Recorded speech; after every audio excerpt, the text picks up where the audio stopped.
মানে আমাদের পৃথিবীতে কাজটা কি, এই মানব সম্প্রদায় পৃথিবীতে এসে কি কাজ করবে? আমাদের সৃষ্টির আগেই এই ফয়সালা কে করেছেন? আল্লাহ তাআলা করেছেন।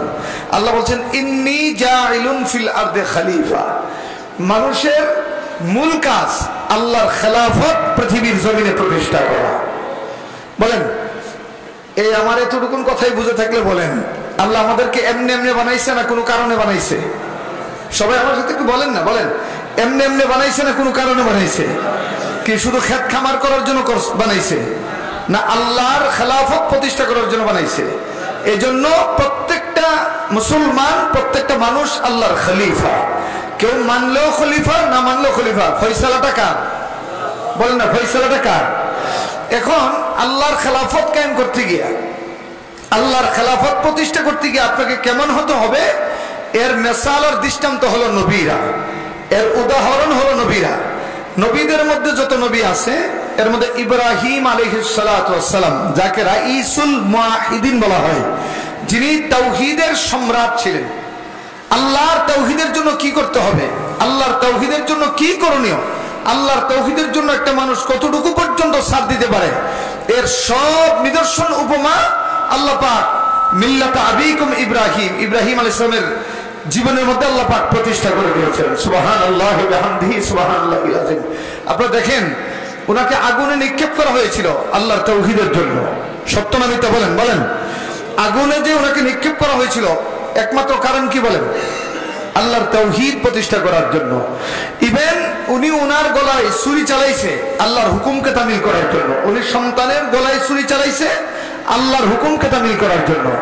মানে আল মুসলিমু গর্দান নেহাদ, মুসলমানই তো আমরা যে মুসলমান হয়েছি, আল্লাহর দরবারে যে আমরা ফরমাবরদার হয়েছি, আমাদের মূল থিওরি হচ্ছে আমাদের নিজস্ব কোনো চিন্তা চেতনা নাই, আমাদের নিজস্ব কোনো আইন বিধিবিধান নাই, কানুন ফিতরত নাই।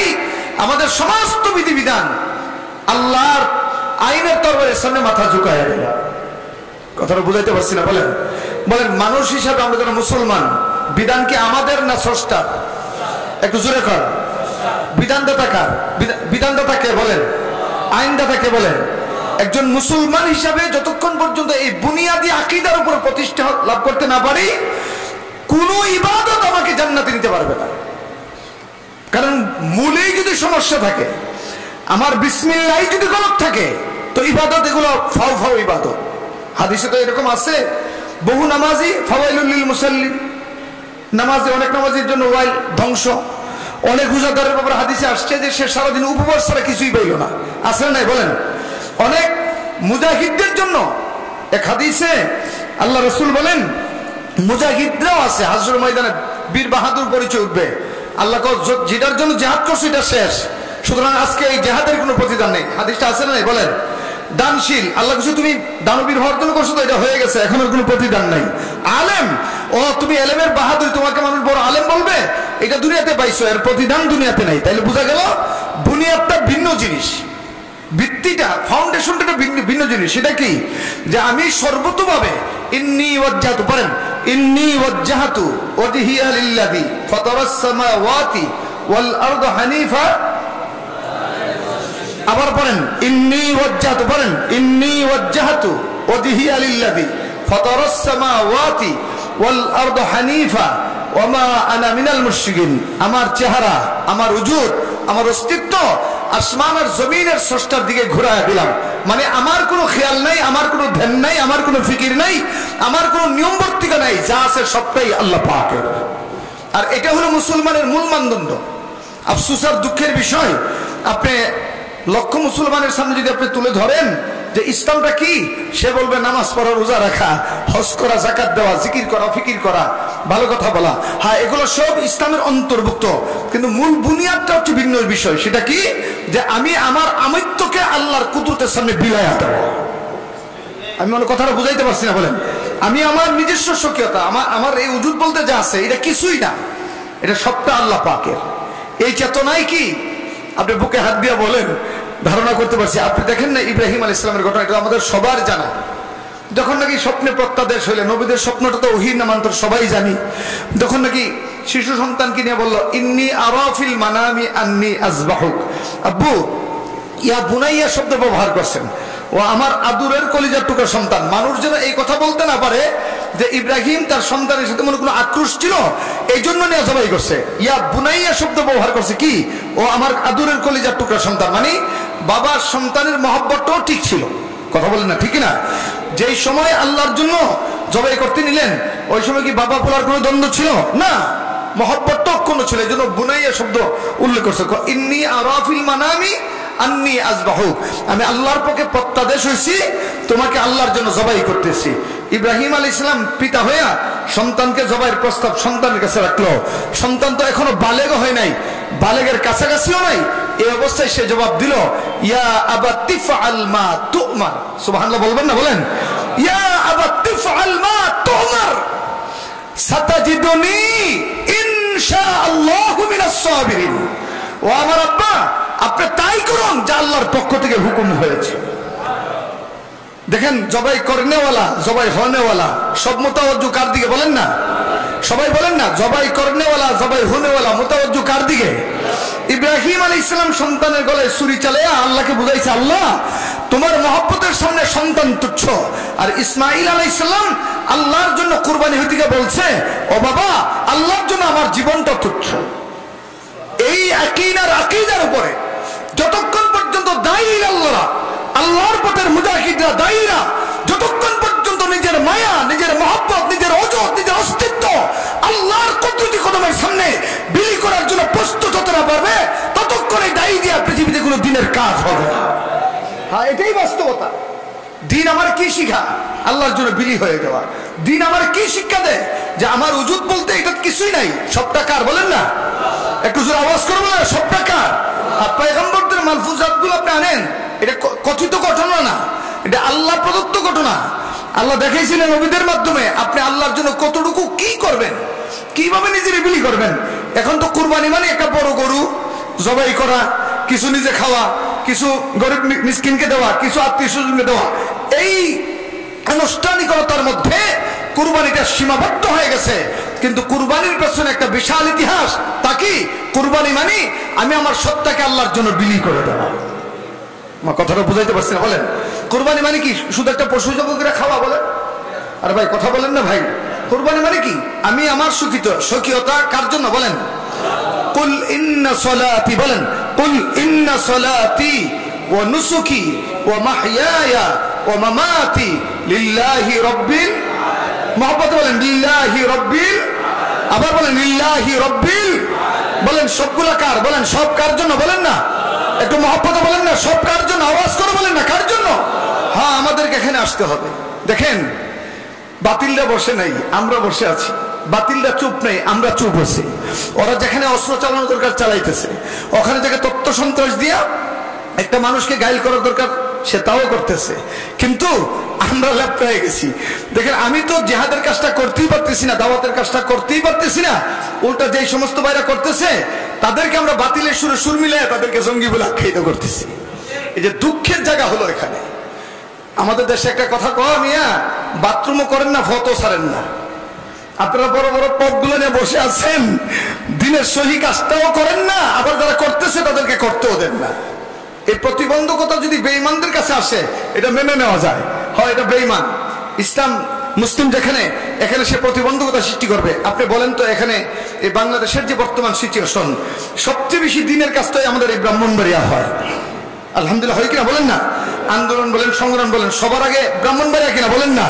আপনি ব্রাহ্মণবাড়িয়াতে যদি জিহাদ ফিসাবিল্লাহ রূপটা তুলে ধরেন, দেখবেন এখান থেকে অধিকাংশ মানুষ করবো হুজুর দি জঙ্গি জঙ্গি। তাহলে আমরা মুসলমান তো কতটুকু লালন করতেছি এখন আপনি চিন্তা করে দেখেন। অথচ রসুল আমার মন চায় যে লড়াই করতে করতে শহীদ হই, আবার জিন্দা হই, আবার শহীদ হই, আবার জিন্দা হই, আবার শহীদ হই। এই কথা 3 বার রসুল তাকরার করছেন।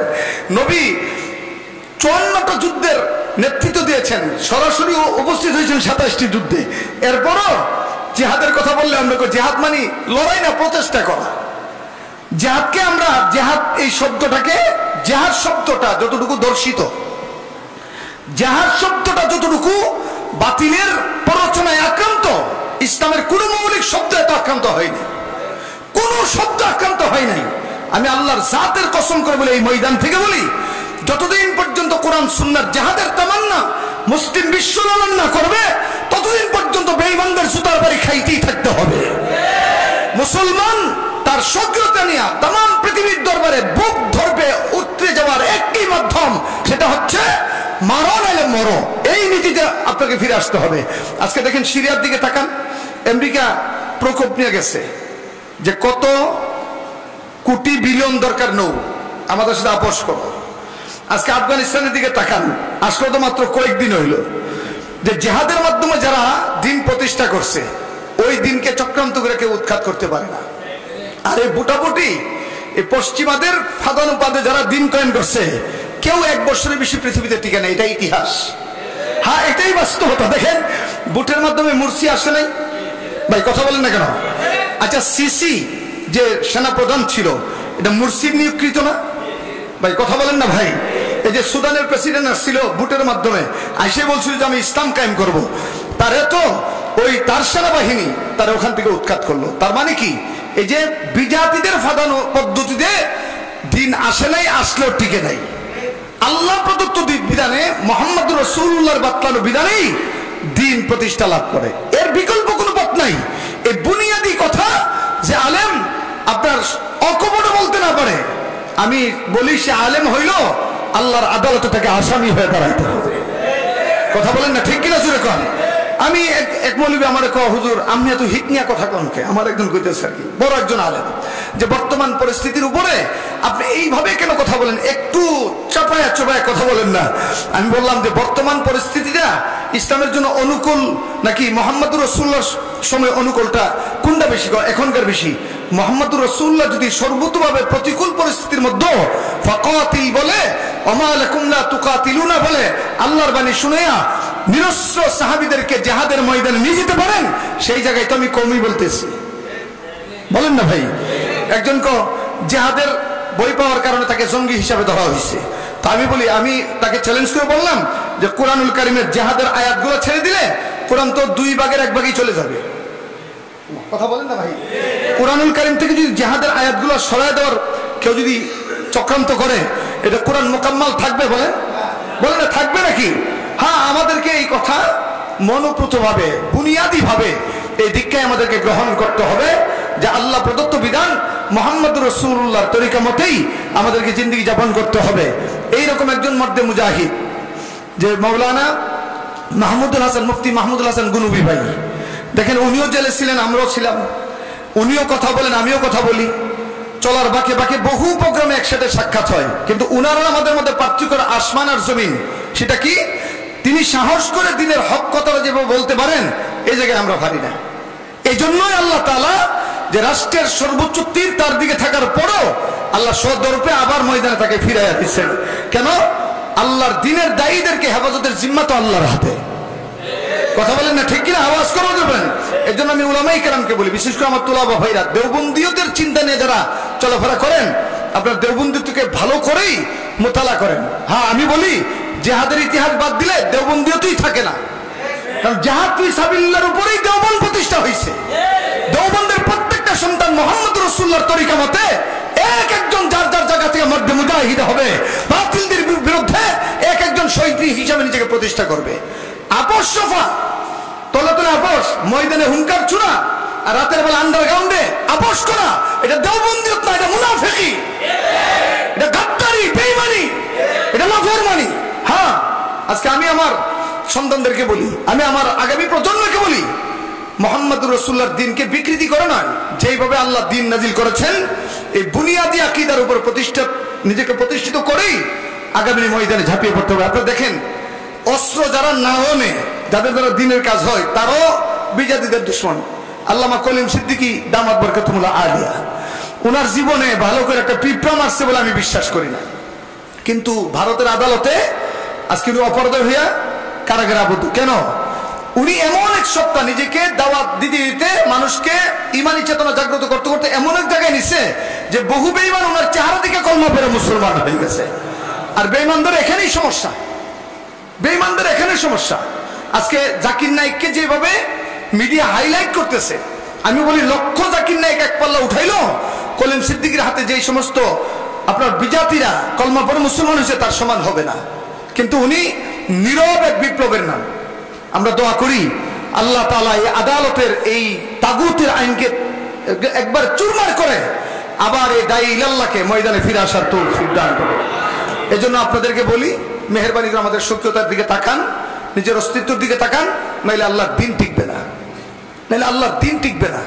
আপনি মনে করেন এই জুলাই বিপ্লবের পর আপনার বিজয় হয়ে গেছেন, এখনো যারা আছে তারা এই টুপিওয়ালা দাড়িওয়ালা পাঞ্জাবিদেরকে আক্রমণ করেই কথা বলে।